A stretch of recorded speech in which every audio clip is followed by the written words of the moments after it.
te o tātou talo whaafitai lava le nei vaenga o le laso mo le lof mo lo wanga le leitama mātou talo le mana o le nganga pa ia fio mai le nganga pa ia e taita i mea umalava whapaleina oi le vi inga ia ona o Yesu lo mātou wali i mo mātou whaola e ole ma bala au ai. Amen. Whatalo whatiswafa manu malo Yesu geriso lo tātou wali i mo tātou whaola.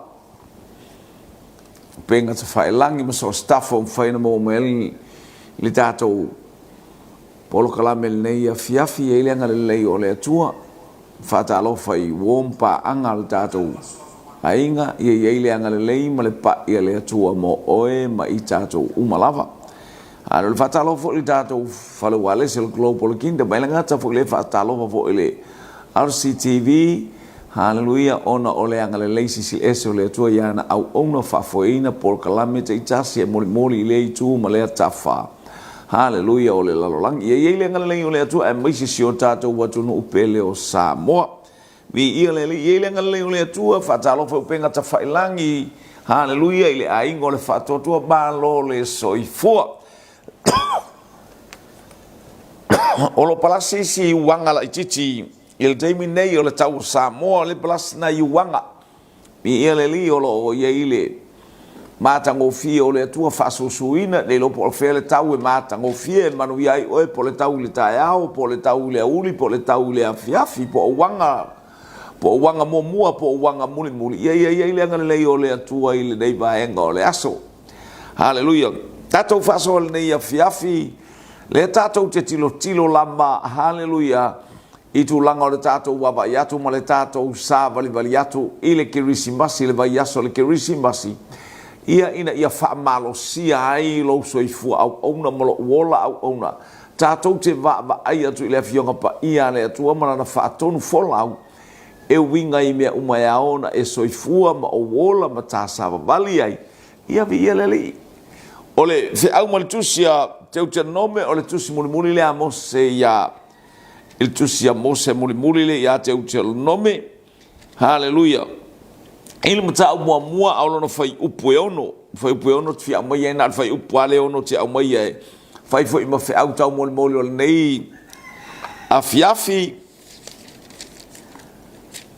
na fetalai mai e ova lo tātou atua ia te i tātou i horepa ua whapea mai ua lewa lo o tono nofo i le nei maunga. Fetalai mai e ova ia te i tātou a o tātou iai horepa ua lewa ona o tātou no nofo i le nei maunga. Vi ia le ali. Praise God. Tala noa i le tusi a te utu nome o le tusi e lima lea a mose o le tusi o tū la fono. E whapea se whaamatalanga e winga i le te utu nome o te utu nome o le au mainga whaalua o le tū la fono. The second reading or second giving of the laws. Hallelujah. O le au mainga whaalua lea o le tū la fono. Ua toe whaitau le tū la fono a le atua ia Israel. Hallelujah. Vi ia le li. To e lua mai aso o le nui. I to tonu o le o le folfolanga. 2 more weeks then Israel entered the promised land. To e lua na mai aso ia to e lea. Hallelujah. Wa fa se fulu tausanga. I le taimi tonu a le tusi lea. Le fai upule tonu. Hallelujah. Praise God.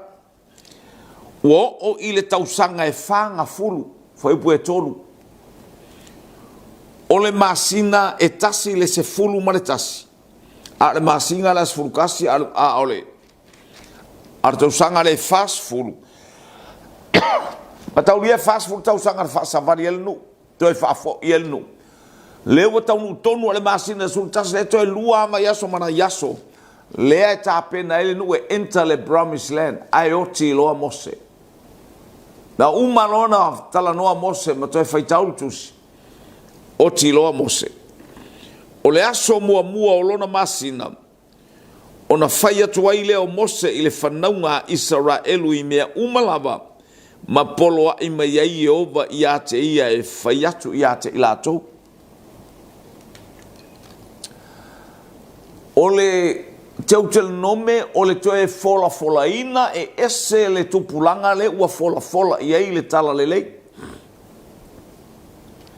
Ua oti umatangata sa ngai mai ai kupito ma sori o lato vai ai kupito se i vanga na i o sua makalepo o lo soifua maola.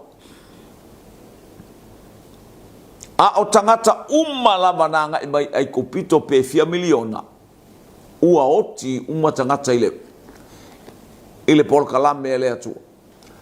A o ila toulana a matafana nau mai le ala. Lea ua tai fast fulu tausanga. Hallelujah. Praise God. Ola mai pe falua fa lima pole o matua na o tangata. Praise God. Hallelujah. Po le fast fulu tausanga ile falua fa tolu fa vi ia le ali. Tangata la ia lena toe na fana nau ile ala. Lea le ua toe fai tau le ua toe fola i tala lele. A le folanga mua le tala lele na fola i lalo le maunga o Horepa. I ia le li. Horepa o le maunga le o Sinai, o le laulata le o Sinai, o le tafa o le maunga o Sinai. O Sinai lama. A o lona ingoa lea na wha ingoa ai. Hallelujah. Tele mea na tutupu isa tai e mosele le papa. Ile mele ta ua Horepa.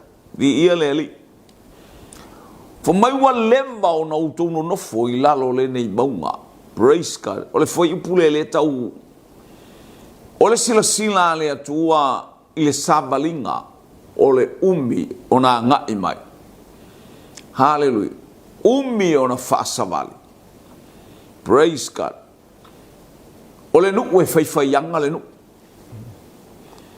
O le nuk we whaimanatu le nuk. O le nuk we tau mui le nuk. Ia mea mai ia tātou tilo i ai. I le nei tau sanga ma le tātou sāwalinga tele le au whaimanatu. Tele le au tau mui. Toe au nai vai aso tātou o le aso whaapitoa mo le kirisimasi. Le ua whai tau le tusi. Toe au nai taimi o le nuk. O i le kolosi le yoritana. Ia mau o atu ai i le nuk o le folanga. Vi ia le ali. Ele leile atua i taimi umalau. A le wa mai fe awe el tangata o mos. Wa leva o na utono. No wa leva nkau kako wo. Wa leva nkau kako paste lo tele o tatou tele na nofo. Tele in tatou whaiwhaianga. Tele in o tatou whatamala. O le umi wa leva o na utono nofo i lalo le nei mauma. Hallelujah. Se whafonga mai. Ele tala le e whai pule ono. Praise God. Ua leva lo o tono nofo i le nei maunga. Praise God. Ele au maia ele atualo na nue o maia nofo i o ma nofo i Horepa. Hallelujah. Ole mana onga le o le atua o maia o i le nuu o le folanga e promised land. Na ia fola ina i ona ta maunga ta ina ia whai mo le nuu o Israel e whai. Ngai whapena le soifuanga o i tātou. I le whaola tanga le atua o lo tātou savavali ai nei mo tātou tutua. Wa leva na whai se stauna whai se suinga. Wa le o steimi e toi nofo i tangata. Wa le o steimi e whatalitali ai tangata. Wa le o steimi e whaiwhaianga ai soifua mo lo tātou mola. Aia, wa ta tau o na tātou whatau nuu. Leo walata mai lei ungo le nei tau sanga. Hallelujah. Praise God. Aolo wa aia pea. Hallelujah. Afa o is fatamala. Afa o yeini mea o misi. Wata tau na ue toe nofo. O le tala altu spe ua leba o nou tau no nofo ila. O le nu ue tau na o ilunga le maunga. O le wa aia le ale nu ua tele na no nofo ila lo laulata. E fo i mai mose. Hallelujah.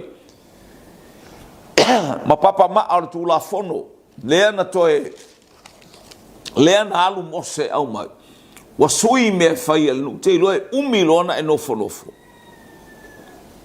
e umi lona e fata malama e fa mimi e topu lo fa lave le ai lo se maftanga va vala lata male nganga pa ia I lo tato taimi le tato te e le ai lo se maftanga va vala lata male nganga pa ia le ai lo as tato fa lata ile fa le tonu lo male savalinga ngape lo al fo launga al fa na wale tu to se anga fa ai ule nei tau sanga tatou savali vali atu malo tatou mafo wa ese fo ime wo tatou mafo fau ia ile kirisi masi po a po oni de saufa ia po oni reunion fata singa po ni fau falenga oni saufa fa ya wani tulanga wa fua fau faleno se ngalwe praise God awana I faile awala te nofo ai le me maulalo no fo ai tatou I lalo le monga le mana onga ia e lunga le maunga ia tatou o I le maunga tatou te vava ai I manuia o le atua fasanga e o mata I maunga o tala ia le fai pese e peru e fasanga e o mata I maunga e o mai ai lo fesoa soani o lo fesoa soani mai ia Iova tatou te loa o fesoa soani uma ia te oe haleluia to mai ele nganga pa mai e pei o le sau mai ceremony to toi lunga o maunga o Siona wa feta lai Iova o iaila na famanu ia te lo famanu yanga na le atu o lo sa ili ile maunga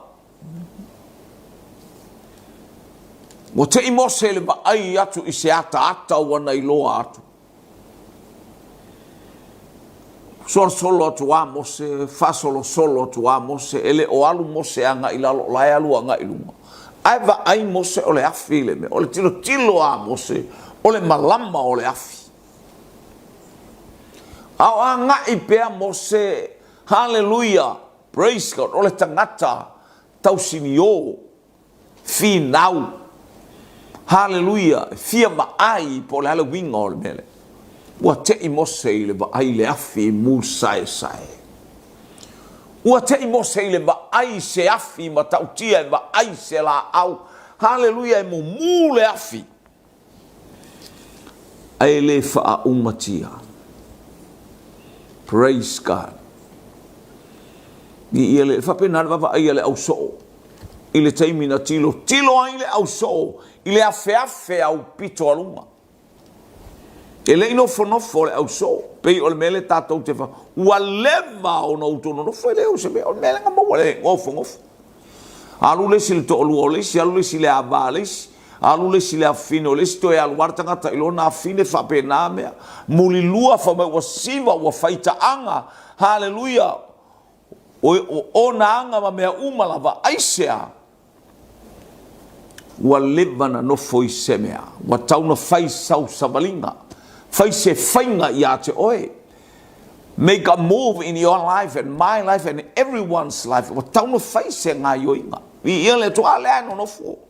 E le i o mai ano nofo I horepa. Ma mao ale me I horepa.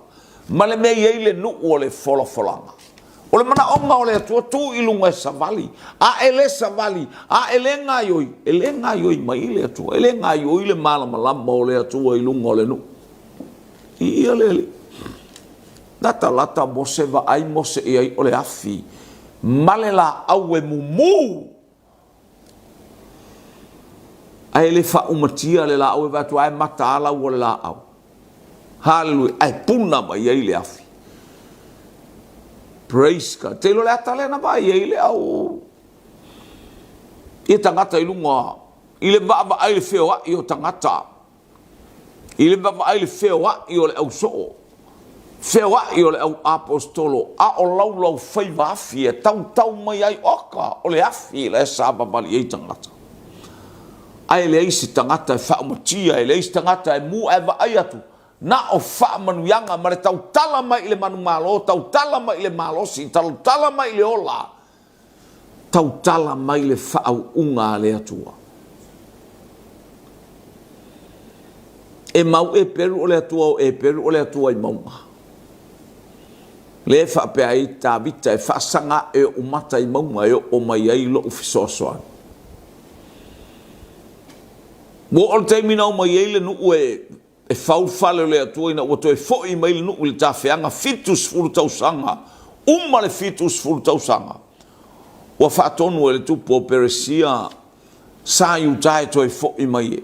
Fau le fale o le atua. Wa mai fai e vanga. Pe ia albele na tupui. I horepa. Wa mai nofo nofo. Wa mai eba. Fai ale fale o le tangata ia.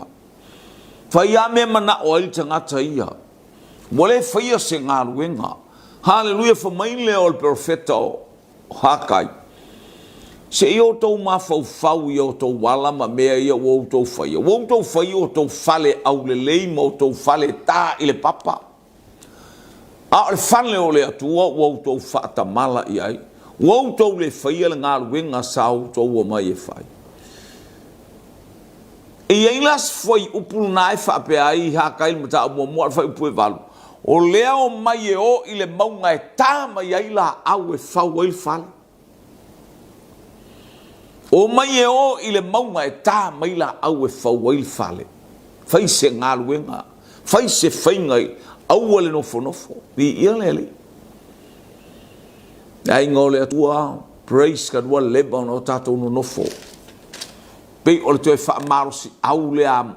Hallelujah. Ale toi ina o mose i le no. Mea sa iai sa nofo nofo Israelu o mai e sa vavali Israelu o mai e o mea umalama na tusi le tula fono o apolo kalame umana whaatonu mai e le atua le ua toi fola le ua toi whaatonu tonu folau i le toi lua mai aso oti mose ai kolosi loa e le nuu hallelujah le vai tafe o yoritana mo le nuu o le fola folanga wala talata mai le ungol nei tau sanga. Hallelujah. E lo stai mine ia te ita ua tate alai, tate malolosi ai, e toi amata ai, e toi fuatai ai la ta savalinga. Hallelujah. Praise God. Ina ua wha malosi mai le upo le atua, sa o nofo, sa o whaata mala, sa o wha mi e, sa o le manatu mamafa, lo wa inga. Dea inga o le whaatua tua. Tama mateine o atali ma fafine o le atua o le tala al tusia Roma e tai ele nganga o le atua a o ilato umai fana nau mai le atua e tai ele nganga pa o atali ma fafine o le atua e tai ele nganga pa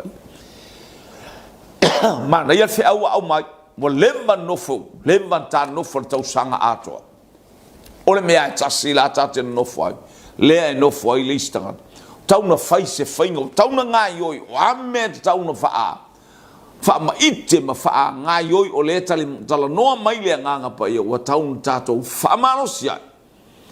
Ina ia o tātou malolosi, a o tātou sauni e wha wheiloa i le kirisimas, ai le ngata i lea o le tausanga fau. O leu tātou sāmali, o le kirisimas, le leu tātou sāmali ai, o ata o le kirisimas. A leu ato e whaamanatu mai le upua le atua, hallelujah. E le te tauna tā nofo. E le te tauna umin tā nofo i semea. Hallelujah, ea, fai se whainga i mea he tau ona tātou tūma tā sāma vali ai.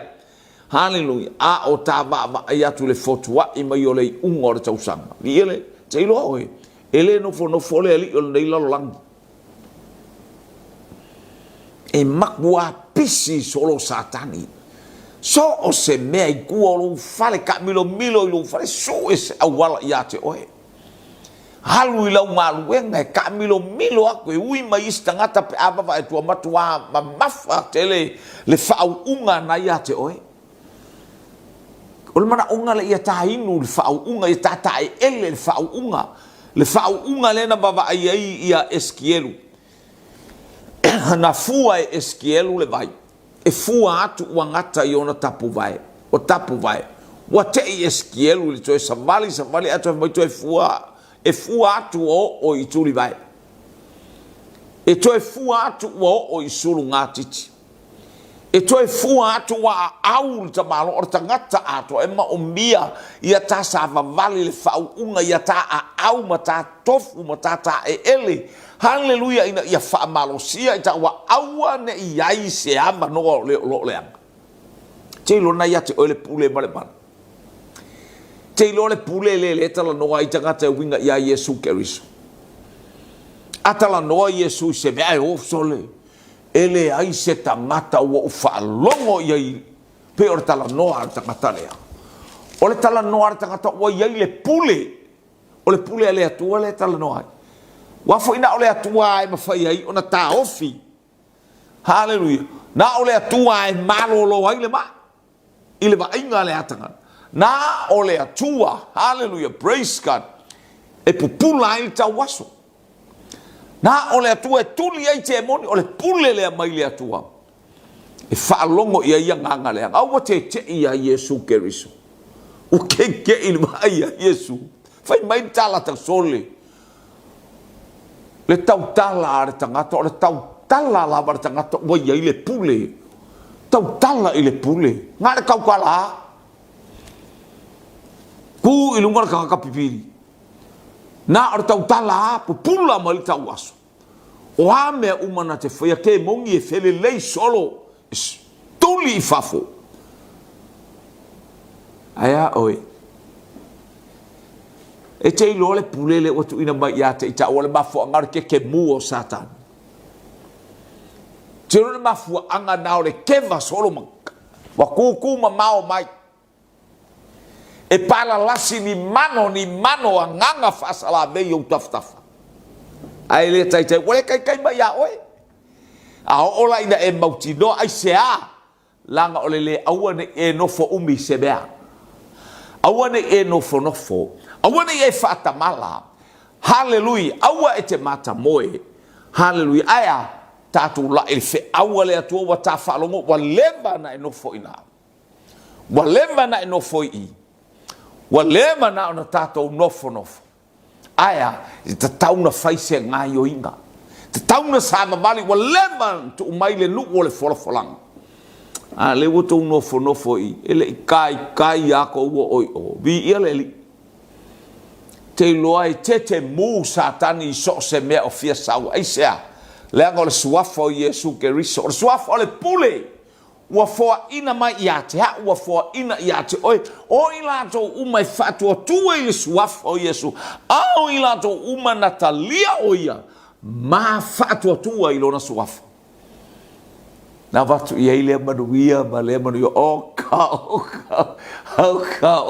pukai o le ale maua ta ua le manuia lea ona ua tano fonofo wa leba ona tano nofo i lalo le maua haleluia aya ai a faita te whaonga ina ma le tatau le upua le atua haleluia aua nei tue whapea mai wa leba aya la e te ngau ioi tai mi mo le tangata o le ola o le tangata o le manuia le savali a peteru so staimi le whaonga i peteru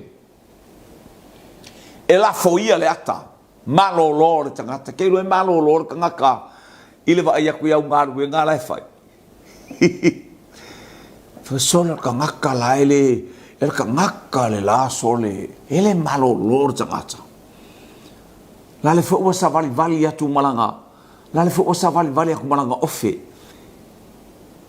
pe va ia tu e saumani a fo i olo faiva nei tangata sole ele bakiva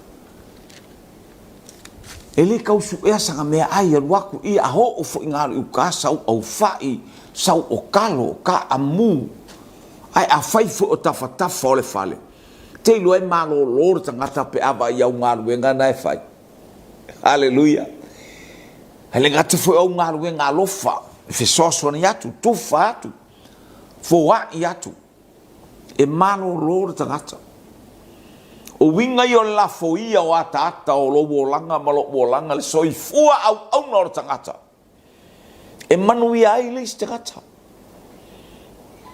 ya ngor fina ngalo le tuele o le upu male ngutu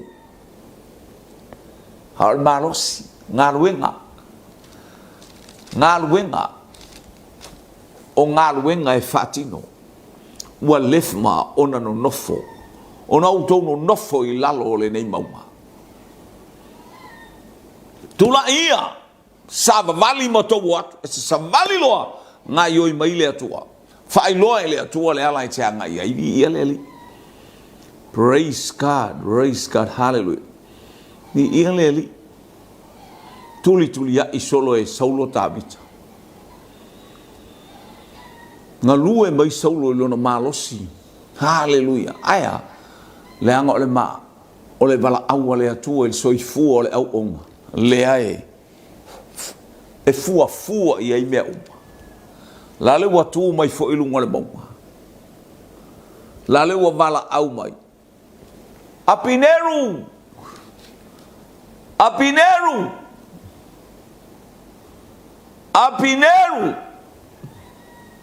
O oe e se toa. La le wa moe. La le wa vai la hoki. Vai le moe. O le stangata o ina moe a. La datu umai le mea vai.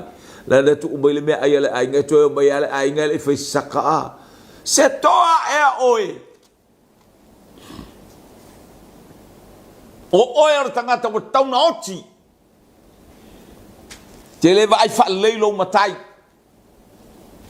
O oe o le au na fata mala.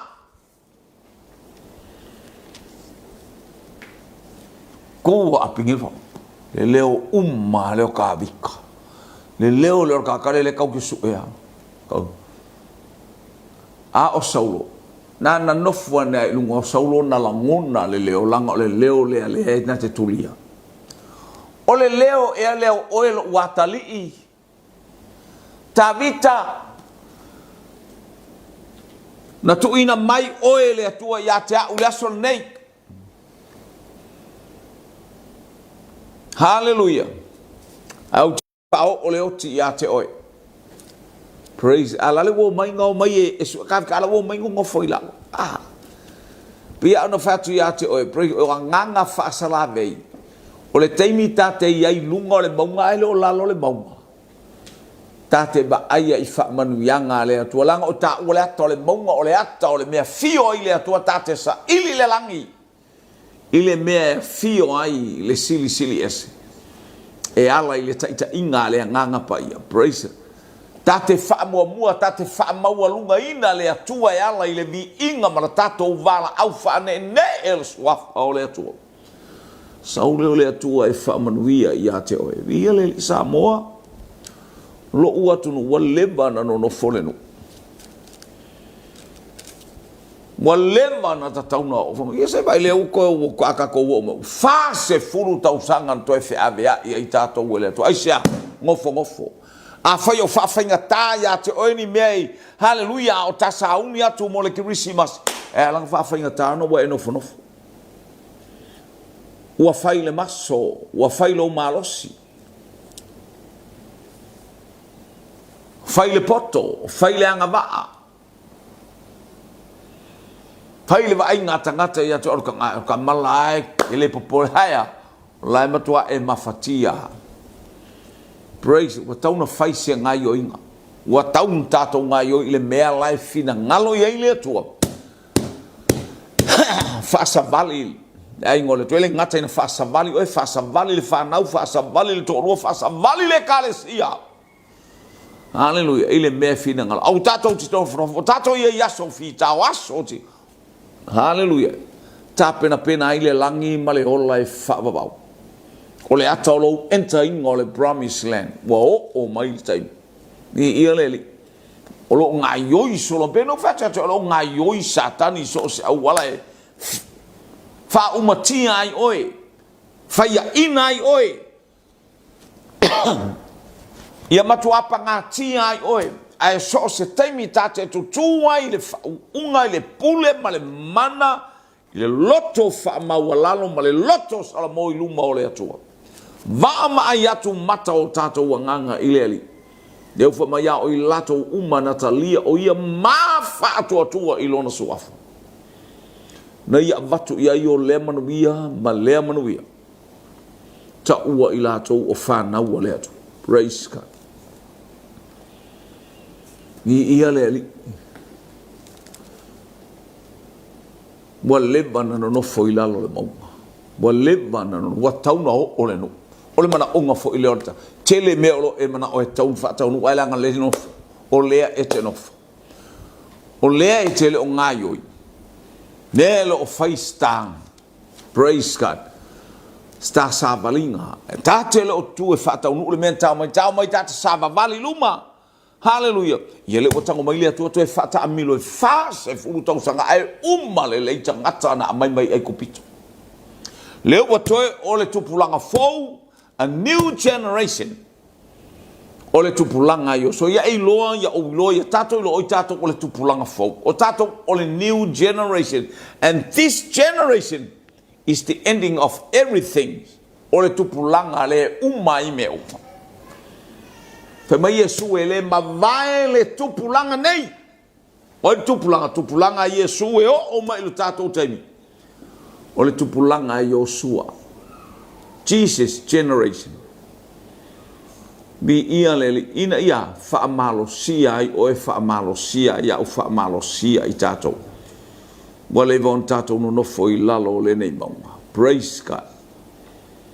Bala o mai vita vatu le fangu baile ma vatu le tao. Bale. Hallelujah. Mai lunga le maunga. I ia leli e tele tala i maunga ese a. Talo fai sa ilinga o le atua moni. Popa ala po le atua fa mai o sua tau te falo to loto lua i manatu e lua se iafea. Tau te falo to loto lua i manatu e lua se iafea. Na. Me anai mauan me mo le atua e mo tupua. Le atua na lima ia ai le mfaina mino ngifo. Na vai atua ma pipese ai lalo na pa wala le pipese ai ala tu wale atua ele ai se mea. Praise God. Israelu le ainga o le atua le whanau le atua o mai le tu aso. I ia leli. Mai savalinga la le savali atua nga ilunga o le maunga o Moria. Le savalinga la le savali atua i Tabita. Na savali ai apero amo. Po tato ilo le tala e winga le savalinga i lunga le maunga. Na tali mai ei le atua. Na tau ai apero amo le ta mao le fato. Tua la lu to e savali tua i Tabita ma le ulu o Koriata. Ma le ulu o le Filistia. O le ulu o le ti Apolo. O le ulu o Satani. E whapena mea umai atita. La le savali atu maia. La le anga inga i atu i lunga o Yerusalema i le maunga o Moria. Hallelujah. Na le wa eli le pu ai tu ai le ulu. Lo wainga ni ia le li ele no fonofo e alu lunga le maunga i ele manu malo. Hallelujah. Savali le me i ele maunga. Hallelujah. Ole atua o Israel ole atua o maunga. Fai mai tala Filistia o tatou whaia ina ona o tatou tau lunga le maunga. A tatou wo i lalo le vanu, tatou wo i lalo se launga tasi se i tatou fusu ai male nu ulea, ai o atu. Le ai o le atua o mea uma le atua o oe le atua o le atua o Israel. O le atua e malie ai o tatou mana o i mea le lei. O lona fina ngalo lei a te i tatou, aua tatou te nofo nofo. Tatou wa nga i mai le maunga, tatou ane le maunga, hallelujah. O le ata o le whasanga o tatou loto, ta tala o tatou loto, hallelujah. Tatou wama i atu i le hao o maia le nganga pa ia i le ataimi ma le ataimi. Maia o tatou si tia le suafa manu malo le atua le tama, le atua le alo, le atua le nganga pa ia. Wa leba o nou tonu nofo. Praise God. Fatoa umma tua ba ailana na laa e lumor tama, loa fasioti le tama loa o Mose a se kono le tupu o. Hallelujah. O sa amori. Ma oko le tupu o vasana o ui o Moapi. O tangata mata utia ia toi titi a. Hallelujah. O toi tangata ia na totoe. Hallelujah. Yele au anaki. Praise ka tangata maua lulunga e fasinga ta aya. ele ia se faitau ole pelu ora tamalo ale tamalo mose vi ia le praise God ona lo ngai yo i taimi uma le wa tu ile no au le no foi au tate no foi o ta ile unga le nei tau sanga wani me o e pa polokala meina bala au ile langi bala au ile atua hallelujah ai au e te nofo aua e te wha mai paipa. Hallelujah. Ia ai ba ai ile atua mana wha manuianga au wā oe malau ainga. Au wā oe malau whanau. Au wā oe mala e kālesia. Ha o sea nganga foi. Hallelujah. E wha manuia i au taftafa.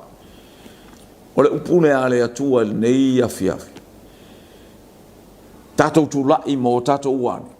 Te i o tātou sopo ia hatu.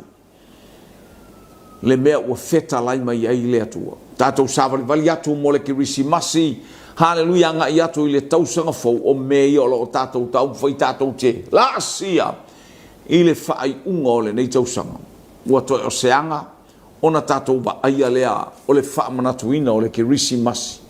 Hallelujah. O le as tātou ba ainga o le as tātou ba ai. Hallelujah. Mo tātou tilo. O ani mea o wha fita uri o ani mea o wha whaingata. Langa le ute no foi le faisa unga yo ina ai ao na tato unga yo ye ao na tato fasa mali tato ina yo tato ye le malo si anga o fo ina mai le nganga pa ia le na malo losi ai le au so le na malo losi ai le au apostolo le na ambe ai le tala le o lava inu ese o ma itulu inga e pe on tato ye ia le manuia o le atua o me umana fatonu mai le langi ala ya ke riso Yesu. Praise and maua o tole mana pe a fio mai le nganga pa ia. O le nganga pa ia. Hallelujah. Na fatali ai le nu. Praise God. Na fatali ai le au apostolo. Hallelujah. Ele inofo le au apostolo. Hallelujah. Sa faila lato ngaluenga. Sa tu ile muli papanga. O le talo. O le anapongi. Se fulu aso. Ele itele ni aso. Ai ba aia fa manu yanga. Le palas i mai le nganga pa ia. Peo tātou whaalongo whamai o le afi. O lau whaiva afi na whate ia ai i lātou uma Yerusalema. Hallelujah o eno nofo Yerusalema ia o na taimu. Sa matua whate ia i lātou. O nisi sa tauemu. O nisi sa whaiwhai upu. A wa o le winga le aya. Wa le matineia le la unga le tamalo o Peteru. Hallelujah. E increase tangata o le whaau unga. La unga. Tolu afe tangata launga, 5 afe tangata, sa vali atu, e ta talo i teimi uma, malo lo, le tangata mafatia i le malu. Fape na whamnianga le atua, le tate ba ai atu, ina ua tatu lai, au ua tate nofo ai tatu lai, ua whamanuia mai ke riso i ate, oi whamanuia mai ate, ue ala ina mai o le nganga pa ia, le pule ma le mana tate au onai. Ta ma whamanuia Samoa, ile nei vaenga o le savalinga au tangata. Whaamanuia lo uatunu, whaamanuia taitai o lo uatunu, whaamanuia so se vaenga au nai au warta utuaina fungale malo company business o tonu e kalesia. Aile ngata ile o ati na e to tonu, hallelujah wa fio anga malala fanga. Whaamanuia le ia. Ia mato whaalongolongo le ie, hallelujah ilau upu fola mai le nei afiafi whaamanuia le alu lau tala le lei ona o Yesu. Amen. To God be the glory forever and ever. Amen.